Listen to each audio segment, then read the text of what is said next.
Garçon! Garçon! Where's that charcuterie board? Charcuterie! We're still waiting for that. Garçon! Yes, sir. Avez-vous un crayon? Certainement. That's French. Oh! Mon Dieu! We are on camera for Act 2, Dane. I guess, he might be back there. We got lost here. What's waving going on? the Where's white the food? flag. I don't know. So this week it is the French Dispatch week, right? Mm-hmm. And we are reviewing the movie The French Dispatch by Wes Anderson. I hope you got a chance to watch Act 1 where we talked about Wes Anderson, the actors and actresses that he likes to use in his films, and the special tropes that he always has where you know you're watching a Wes Anderson movie. Yes. But, since we are talking about The French Dispatch, we should talk a little bit about the movies that we like that are French related. Mm-hmm. But I will pause and allow you to ask in French for subscriptions. Oh, oui! Nous besoin. Okay. Beaucoup de subscriptions. We need lots of subscriptions. We are hovering, around 145? Somewhere. We'd love to get to 1,000! 1,000 in French! Right. 1,000. Revolution! So We are very miserable. yes. Throw that in there. Oh, there we go. Tell your friends, spread the word, press the button down below, un bouton en rouge. Yes. And give us some love. Oh, he'll give you a French kiss if you subscribe. Bisou. Yes. But again, anyone who comments by the date above our heads, they will be entered in a raffle to win this Blu-ray of The French Dispatch. And you want this Blu-ray in your library. So Collection. awesome. Well, like I said, Dane, as we were watching this movie and preparing for this movie this week, had me ponder.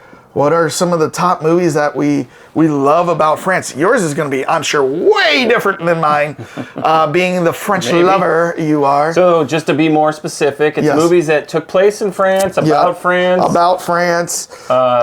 French themes. French themes. Right. Anything to do with France. Yeah, So, anything to do with France. So we were definitely got a broad swath there.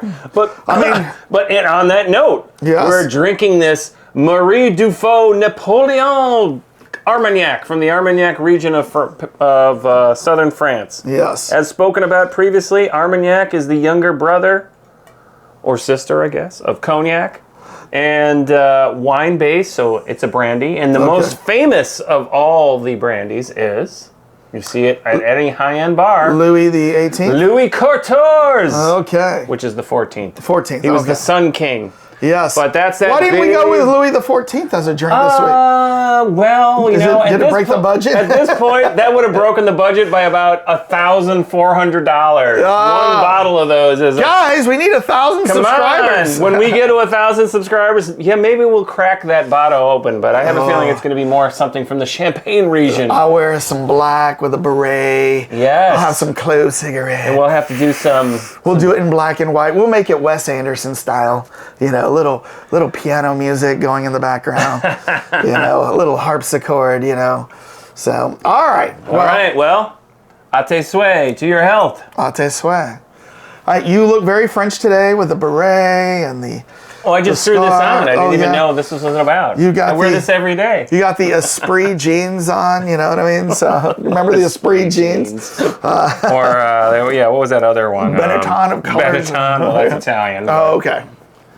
All right. What are we doing? We are doing, Dane, top 8 movies related to France. Mm-hmm. And I will allow you to go first.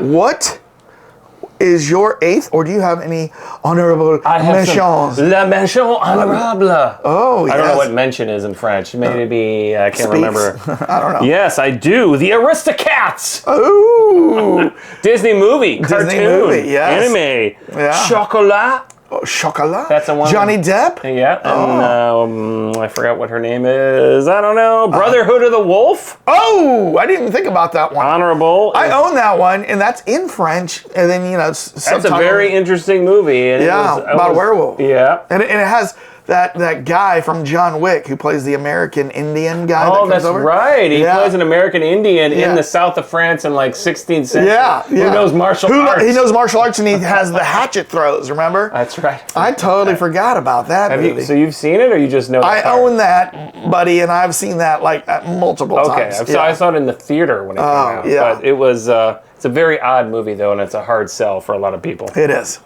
But my last one is Da Vinci Code. Da Vinci Code. Yeah. Okay. So those are my honorables. Yeah. Number 8, The French Connection.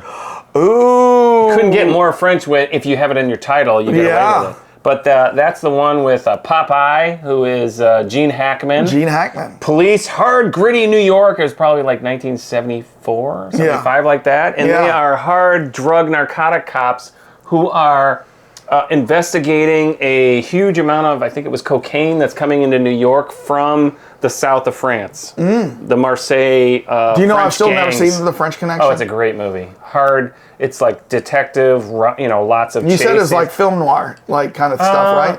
Oh, no, that was Chinatown. Yeah, that was Chinatown. Yeah, French This one Connection. is definitely more like your gritty New York action thriller type of thing.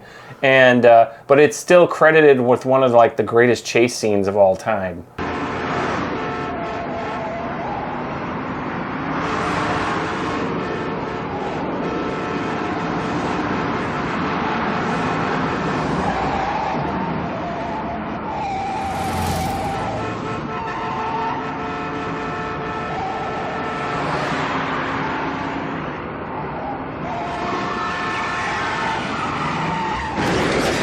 I know it's called The French Connection. Is it ever set in France? Yeah, or- well, the French gang, Okay. the French mafia, Okay. is in the south of France in Marseille, Okay. which is a port town. Mm-hmm. And they are the ones importing the drugs in, and through their connections, they're sending it over through shipping to New York. Okay. And so that's the connection. It's so the beginning of the movie, well, it probably jumps around a lot, but somewhat of the beginning of the movie shows a lot of the French mafia in the southern part of France. And then, you get to see mostly, a lot of it's filmed in New York. Gotcha. So if you like your gritty New York movies, then that's one of them. And that is your French-related number 8 Yes, movie. numero 8. Wheat. Okay. Numero 8. What is yours? Well, I do have a couple of honorable mentions. And the reason why I'm putting them in my honorable mentions is because even though they were in Paris, it wasn't really about Paris. It was Inception. Yeah, You know what I mean? okay. And then Mission Impossible Fallout was in Paris too. And you get to see a little bit of the city and everything, but not really a French movie. So my number 8 Well, is it can be about French history, Yeah. French culture. Yeah. It's shot in France, so Yeah. it qualifies. so my What's your number number 8 is actually I've always thought this was a sleeper movie because it has John Travolta in it. So you think, oh, this is not going to be that good. But it's actually really, really good. It's called From Paris with Love. Have you ever seen that movie? I Jonathan Rhys-Meyers, who is a Frenchman, and he works for the French police, but he's also working as a CIA operative in France. okay. And his job is John Travolta, who's kind of an undercover CIA agent, is in prison in France or in jail, and he has to try to spring him to help him find these terrorists. Okay. So he springs out John Travolta, then they go all throughout Paris looking for these terrorists. And it has action, it's funny, and it shows a lot of Paris in it. So This is Travolta with the shaved head, with right? he's totally bald. Yeah. Did you see this I don't movie? think I've seen this movie. 'cause Oh, it doesn't. It is so good, not- and I don't know what the Rotten Tomato score is, but when you read other reviews, people are always like, "This is shockingly really good." You know what I mean? Because it is That's why I never watched it. Yeah, because people have low expectations when they see Right. John Travolta on this and what he looks like, and then when they actually go and see the movie, they're like, "Wow, this is really good." So yeah, that's my number 8. You're number 8. All right. Yeah. Well, so now we're down to numero 7. Set. Number 7 for me, it's Midnight in Paris. Midnight in Paris. That's it. And ironically, Luke Wilson is Owen Wilson is the lead character, and it's a Woody Allen movie. Rachel but, McAdams. Yeah, that's right. Rachel McAdams is in it too. It's been a while since I've seen it, but the great movie, and it takes place in modern Paris. But then there's a little bit of a time travel element. When he goes back to the famous Hemingway book called The Movable Feast, and he gets to revisit all these characters, or not revisit, he's a writer, kind of a failed writer, and he gets to all of a sudden see all these idols from 1925. Yeah, it's like in the early 20s, and it's kind of the golden year of artistry in France. So you have writers, you have artists, dancers from all around the world, all congregating in Paris. Yeah, So he gets to go back night by night,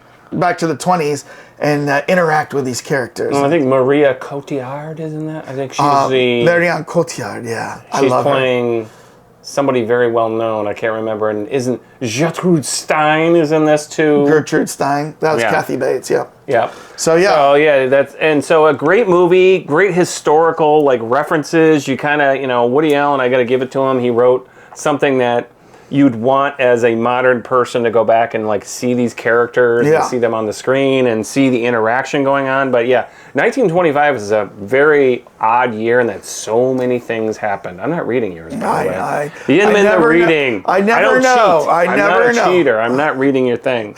But what do you think? I'm dynamically changing my titles based on yours? No, I'm not like cheater. That's not I just like to surprise you. But 1925 is when the Art Deco exposition in Paris was huge. So it kind of kicked off the entire Art Deco movement, which, we've got a couple of things up here that are definitely that are part of it. But part of Dane's collection of Art Deco French. Great movie. So what's your numero set? Numero set for me is Saving Private Ryan. Oh. So, the movie opens up storming, the Omaha beach in Normandy, which is, part of France. And as they move their way through the French countryside, they see lots of these French towns and villages that have been destroyed by the Nazis, meeting up with families. And then, of course, there's the big famous scene where they're in a destroyed French, city, and the French people have evacuated, but they know that the Germans are going to be coming through, so they're setting up shop, waiting to booby trap them. Yeah, fight them at the bridge, and while they're waiting, Oppen, remember Oppen? The guy that was kind of the cowardly guy. Oh, yeah. But he was the French translator. Yeah. He has the phonograph out there, and he's playing E5.2 by Edith Piaf. Yes. Even life itself only represents you. Sometimes I dream that I'm in your arms. What was that part? She sang that before. Of course. Of course. And you speak softly in my ear. Remember that famous French song? And it's just, because the town is empty and barren. It's just echoing off all the walls. Right. And meanwhile, as everybody is enjoying the music, but there's a huge tension because they know that the Nazis are just minutes away, right? So it's basically playing this very beautiful song, and it's reverberating, but everyone knows terror and destruction and kill. And meanwhile, Oppen is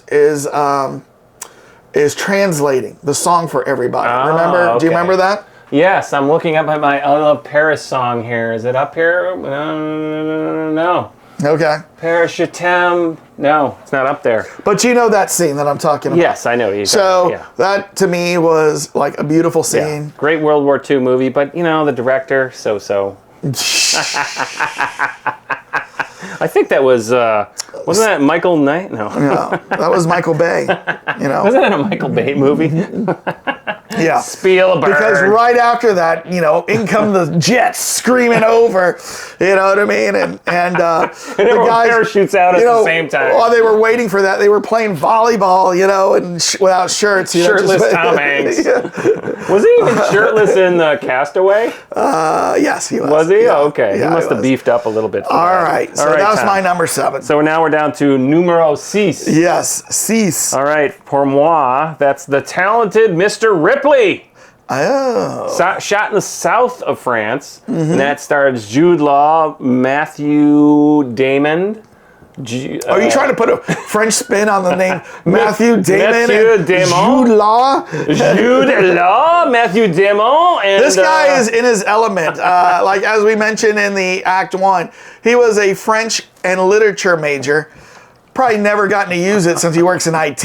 Yeah. And now he gets to live his French dream, right? Way. Yeah, way. But and then also Gwyneth Paltrow, and it's based on a famous book that was written, I think it's like 62 or something. So there was a previous movie version of this made in France with Alain Delon and other people from that. Who doesn't know Alain Delon? Yeah. Alain Delon. Yeah. But great movie, great style. If you love fashion from that time period, late 1960s and stuff, they really did a great job with it. And I mean, it's all high caliber actors here. Yeah. I mean, Jude Law completely went into the role. Matt Damon played a character you really had never seen him do before. Was Paltrow in that? Yeah, she's the love interest. Okay. But really well done, and there's a mystery, which we don't want to spoil it for anybody, but highly recommend that movie. So, all right. What's your numero 6?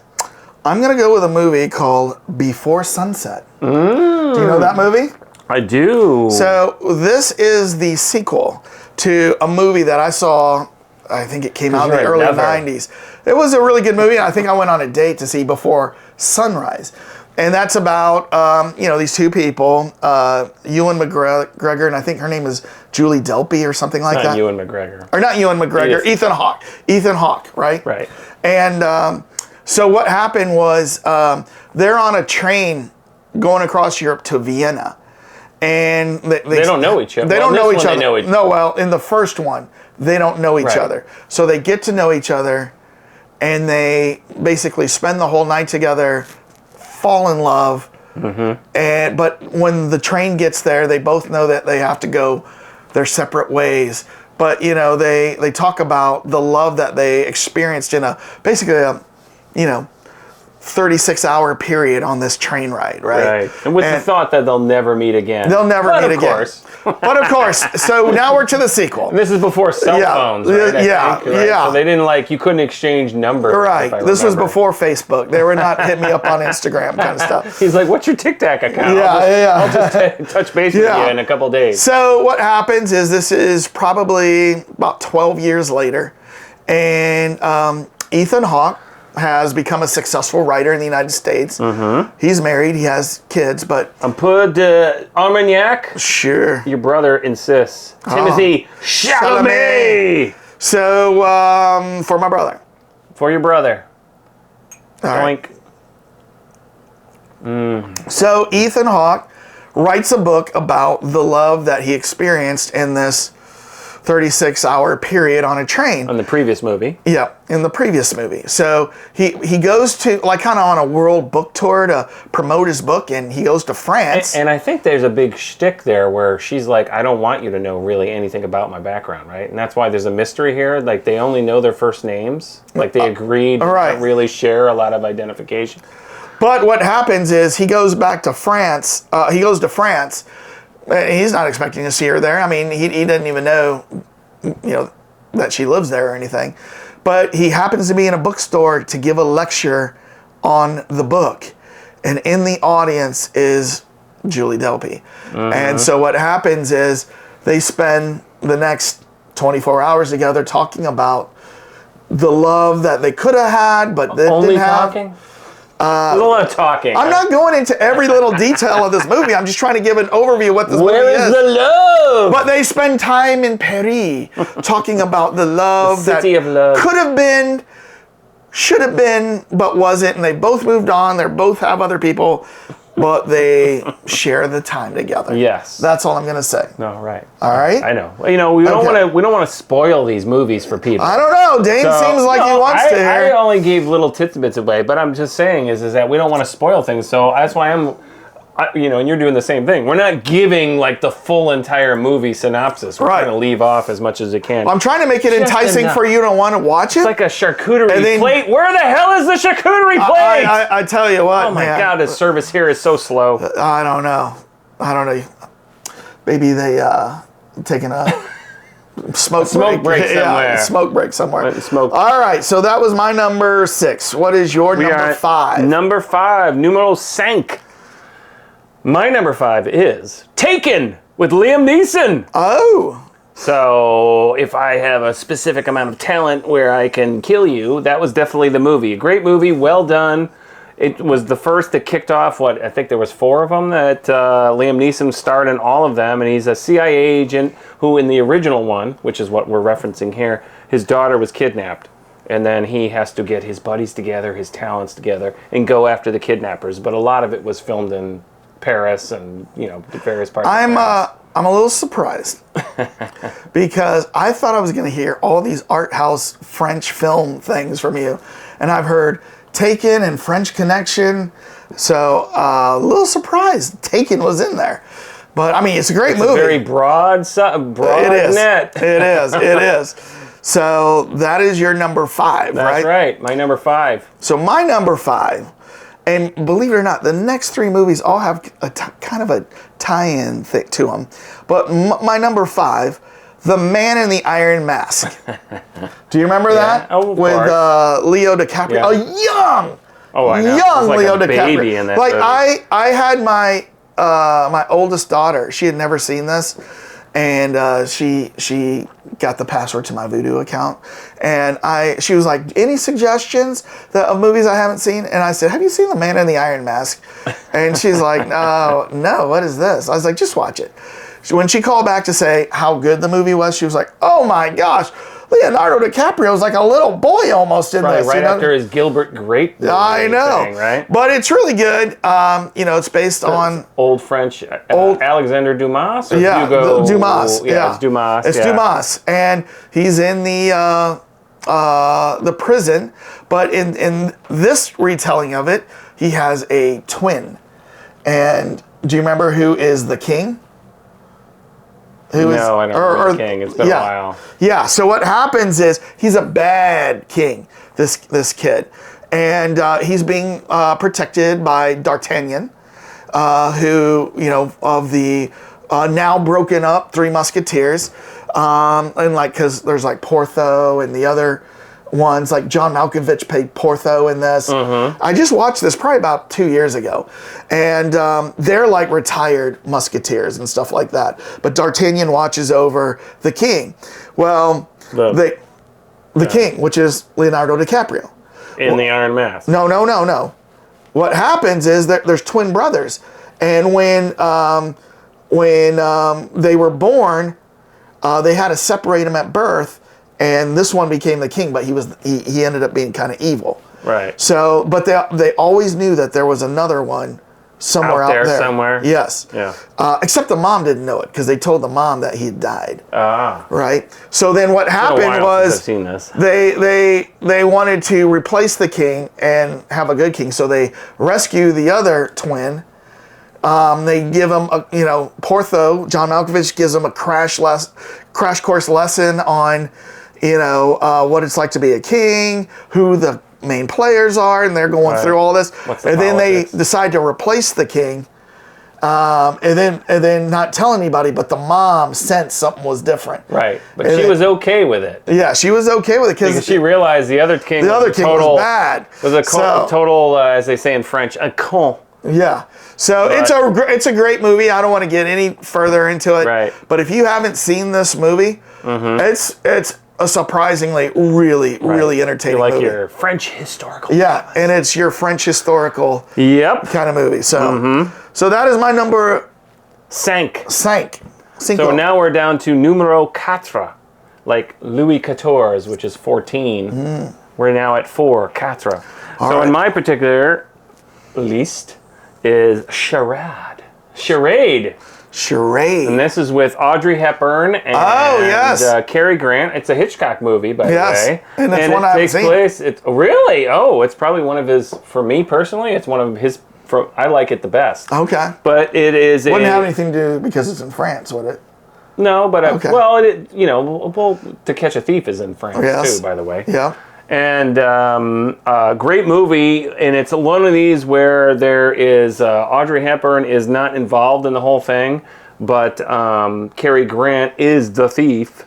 Oh, I'm sorry, I'm mixing up the things here. But it is like a little bit of a spy / mistaken identity type thing. Takes place in Paris, where Audrey Hepburn is inadvertently involved in kind of like a spy ring type thing, which Cary Grant is the actual spy. So there's like the amazing fight scenes for this time period. I mean, this is 1963 maybe or something like that. But if you like Audrey Hepburn, Hitchcock movies, Cary Grant movies. Did you say he has a fight scene? Yeah. Does he use karate? No, not like we were having a discussion about how funny karate was in the early 60s. early days. We're going to do a whole thing about that, by the way. Like if you ever watch Frank Sinatra's karate fighting in the Manchurian Candidate. No. It's like so funny. But, all right.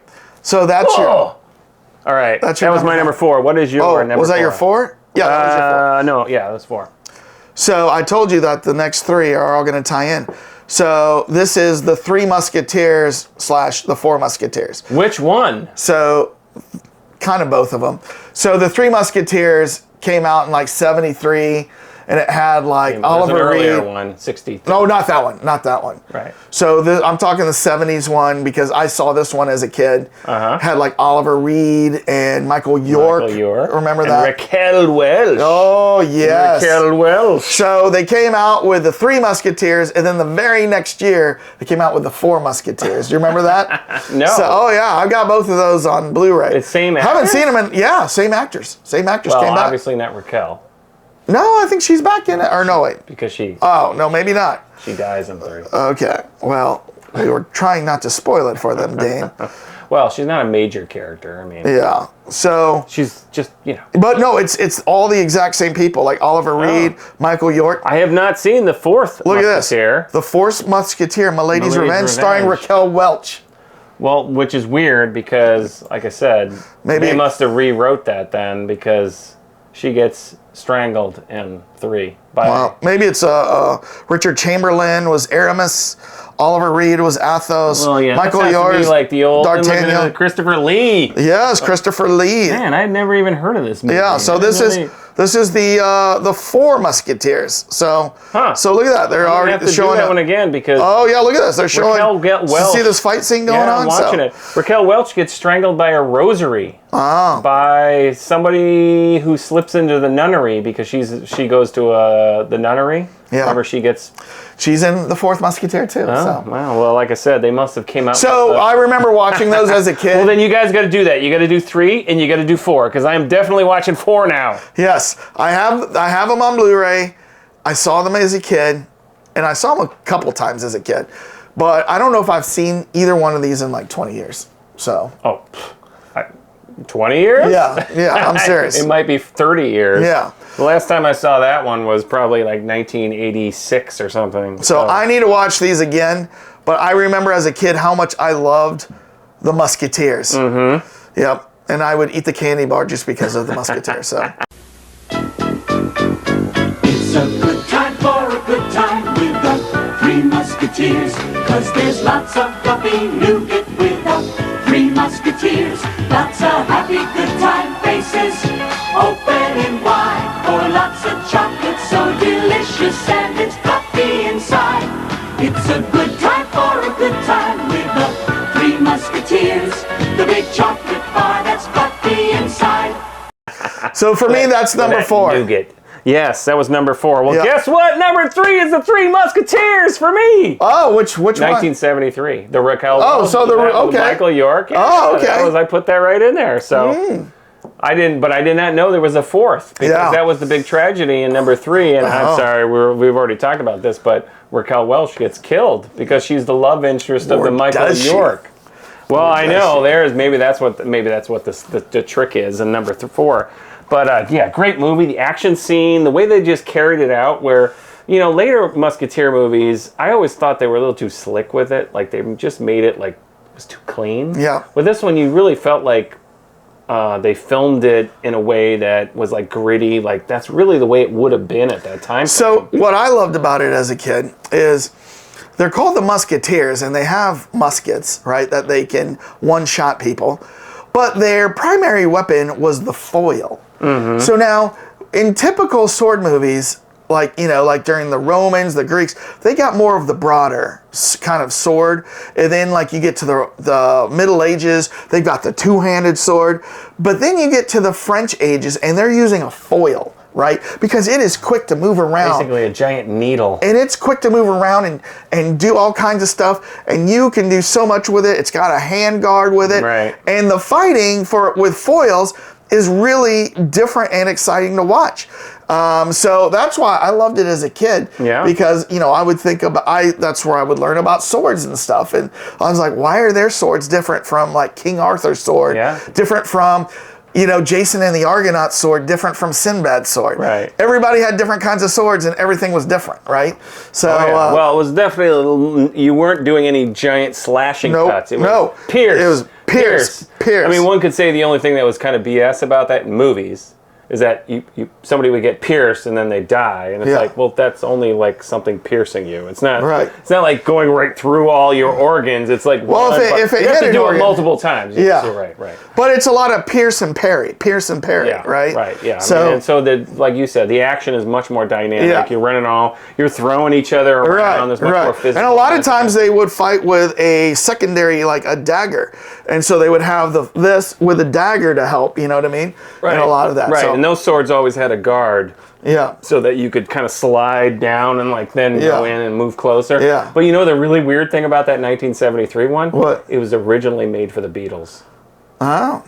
It was supposed to be a Beatles vehicle, and because the guy who directed it had previously done 2 other Beatles movies. I forget what the director's name was. Learn something every day. So can you imagine the Beatles being in that movie and playing like serious roles? Oh, no. Like the way it was written? No. It would have been amazing because there's no way. I'm actually kind of glad that didn't happen. Well, I agree. It's a great movie. I mean, absolutely outstanding. But can you imagine how odd it would have been to see the Beatles playing like a serious Three Musketeers historical drama? Yeah. And not playing themselves, I don't know. So, but yeah. So what's your number 3? So we're on number 3 for you. Yeah, well, so that was your number 3. Yeah. Remember, my 3 in a row all have a tie-in. Mm-hmm. So the number 3 is The Count of Monte Cristo with Jim Caviezel. Have you seen this?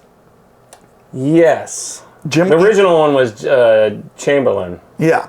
No, the Jim Caviezel one is amazing. Oh, and you reminded me about another movie I'm going to talk about. Oh, Jim Caviezel plays the main character who's imprisoned and wrongfully imprisoned because Guy Pearce. That's right, Guy Pearce. Guy Pearce is in there, and they were supposed to be best friends.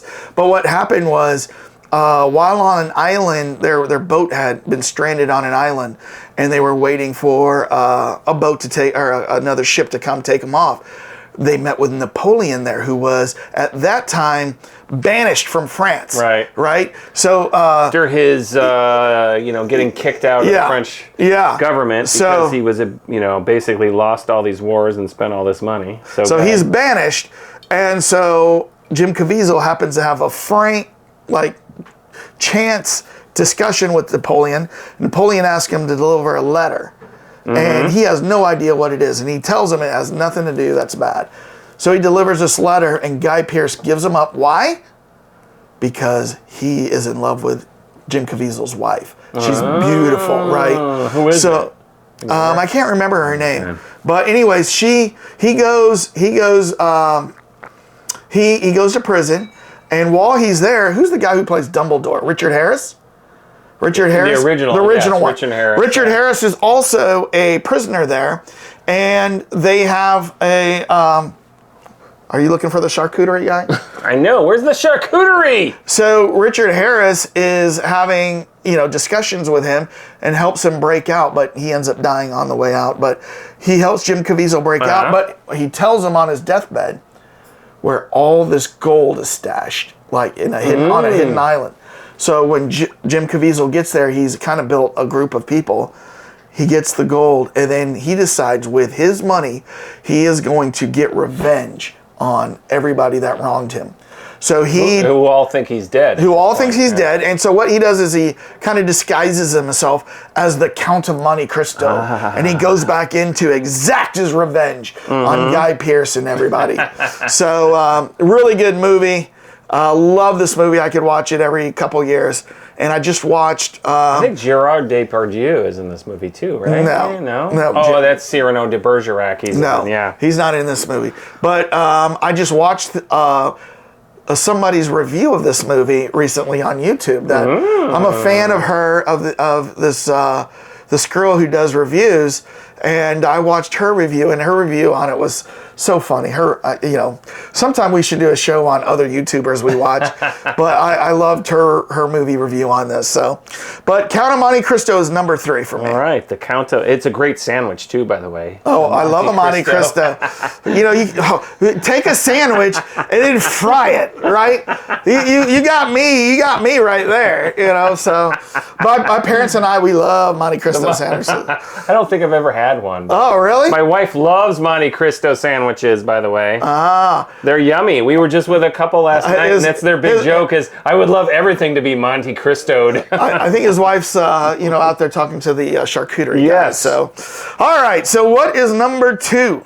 Well, for me, it's Mission Impossible Fallout. Mission Impossible Fallout. Wow, I was like thinking, gosh, this isn't really French related. Dane's gonna blow me away with all these art house French films. We based it on a great movie, great locale, a lot of Mission Impossible actually. Oh my gosh. Fallout. This one was filmed in Paris. All right. So there's a lot of scenes like all over the place in different areas of Paris. So okay. Of all the Mission Impossibles, this is the one that took place the most in Paris. So. Right. We've talked about this so many times about what that, the Mission Impossible franchise and how Ethan... Here, I'm going to point to a thumbnail. Go watch our top 8 secret agents, spies, and assassins. And Mission Impossible does come up. You can learn more about what our top movies are for that. Right, So. and I'm surprised, which maybe something's going to happen here. We have James Bond here right in the back. But... There's a lot of James Bond movies that take place in France. And the woman that I love in there is Carol Bouquet. The French actress. Those eyes. Oh, she only has eyes for me. Only eyes for you, right. JR. Yes. For 2 years, I was transfixed on Carol Bouquet. Okay. I'm sure she's gonna pierce your soul while we're talking here. I'm having problems drinking. I've got a drinking problem. Okay, go ahead. Carol Bouquet. But, as we said this, Tom Cruise owns that franchise now. Of course he does. does. Such a great job with every single one of those movies. And by the way, news this week, they are filming the last Mission Impossible right now. You mean they declared it the last? They've declared it the last one. Unless everyone complains. So no, here's the thing. It might be the last one with Tom Cruise, but they're going to wait a few years and they're going to want to reboot that thing. So. Oh yeah. Yeah. I mean, because I know Matt Damon, who we easily could have talked about with all his movies taking place in Europe, could they're going to reboot that franchise. I mean, he obviously owns the Bourne Identity. Yeah. But you could easily see Tom Holland kind of squeezing in there, or somebody else that's of that ilk. Yeah. So that was your number 2. What's your number 2? Drop a 2. The Moulin Rouge. Oh, the Moulin Rouge. With Ewan McGregor and Nicole Kidman. Mm-hmm. It's back once again during those Baz Luhrmann. roaring 20s, kind of time when. No, it's much earlier than that. No, I was looking. Toulouse-Lautrec. No, 1920s. It's in the 1920s. I was looking at it just before we did this show. And what was happening was the Moulin Rouge, which, is on the famous red light district of Moulin Paris. Rouge, by the way, is the red windmill, which is a picture you see all the time. Yeah. And it's still there. I went to it when I was there. It's basically a giant, very fancy strip club. Yeah. with dancing girls. You got the can-can. Oh, look at that. You're right. The year is 1900. Yes. You know what? I know what I mistook for this, and we'll talk about it in a minute. Okay. But Ewan McGregor basically meets Nicole Kidman, and you know what's happening is they are preparing for a show that's gonna make its debut. You know what I mean? So they're going through weeks of preparation for this show to go on. But during that time, he falls in love with Nicole Kidman. And then the guy who's putting on the show doesn't like that fact. So he keeps trying to screw this whole relationship up. Right. But what's awesome about it is it's the time period, it's the clothes, it's the music, because they are playing music from that time, but then they play modern day music, like they play Nirvana. Voulez-vous coucher avec toi? Ce soir. So they're playing that. They're playing a Nirvana song. I can't remember what I think it's Smell Like Teen Spirit. And who knew that Obi-Wan Kenobi could sing? I know. So it's a really cool, like when I watched that and they were starting to sing a Nirvana song, I was like, what the heck, man? This is weird. But it was so good at the same time. Right. And, you know, it's one of my top Big Baz Luhrmann, favorite director. musicals of all time. He did Romeo and Juliet. And I don't know if you know this, one of the screenwriters for this, Luc Besson.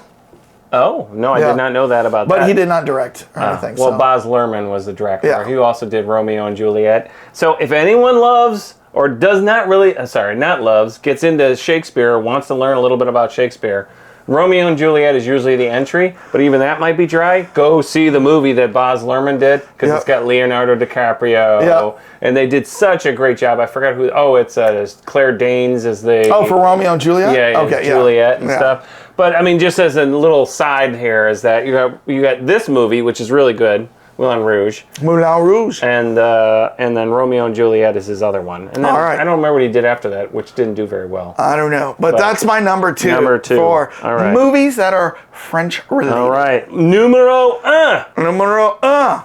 Is that how they say? Yes. How many do you want, sir? All right. Well, and they made a big thing about that in Inglourious Bastards when he said, "How many do you want?" And he said, 2. That is a big note. In France, 2 is this with your thumb. Yeah. And that was a big. When I saw that, I'm like, oh, he's making specific. Tarantino was very clever about that. I thought it was, that's how you say 2, right? Because he said 2. In Europe, they always go 1, 2. Yeah. And here we do 1, 2. Yeah. And so when he went 2, it was like, okay. So the Germans are going to pick up on that immediately. So is that your number 1? No, my number 1 is Le Samurai. Le Samurai. It's a gritty French mafia gangster movie with Alain Delon. Awesome outfits. If you've seen, we were talking about this earlier, Talent Mr. Ripley. He did the first version of that. He was a big sex symbol in France. But it's a great, gritty French mafia movie with him playing like in the best absolute outfits. We're going to have a poster up here eventually of Le Samurai. But it's supposed to be basically like he's, actually the irony is he's more like a Ronin. He's like doesn't go to a samurai master. without a master. Yes, right. But I mean, just such great cinematography. I forget what the director's name is. How old is this movie? Probably 1967. Okay. Something there. But really good movie. So I'm putting that as number 1. It touches all of the different genres that I love, and highly recommend it. But what's your number 1?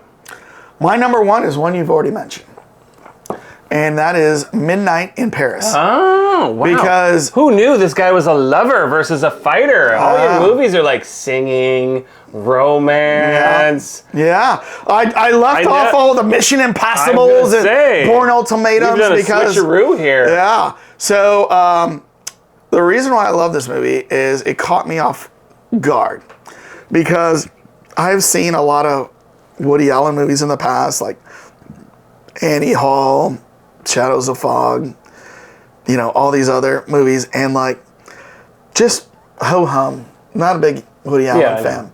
He's hit or miss with a lot of stuff. So this is a Woody Allen movie, and I knew that going in, And I think it was on a plane that I saw this. Yeah. So I was like a captured audience, you know what I mean? I was like, oh, I've seen everything else on here. There was like 4 choices. I'd seen everything except this Midnight in Paris. So I put the headphones on and I watched Midnight in Paris, and I'm laughing and I'm feeling good and I'm laughing. And you're interested. And I'm interested and it was so good. When I touched down, I was calling up all my friends. I was like, have you seen this movie, Midnight in Paris, Woody Allen? It is so good. I got at least a dozen people to watch this movie who hate Woody Allen, and then called me up and said, that was a good movie. Oh, that was such a good movie. And you know what I love about it is, of course, there's time travel, right? Yeah. And so he's going back and he's meeting Ernest Hemingway, Josephine Baker, Gertrude Stein, Salvador Dali, F. Scott Fitzgerald, Cole Porter, Pablo Picasso, Henri Matisse, and all of these great artists are all embarking on Paris at the same time. Right. And then what's so funny is he like meets Picasso, he meets Matisse, and like they're in the middle of painting some of their most famous works, right? And they're telling him what's inspiring him. And then he goes back into like the real world, you know, or modern day world. Right.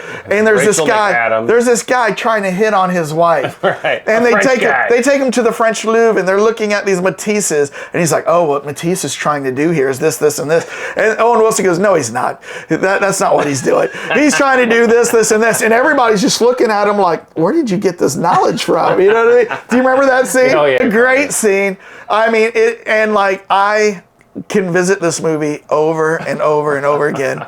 And it's just so well written, well acted, and it just ties in so well.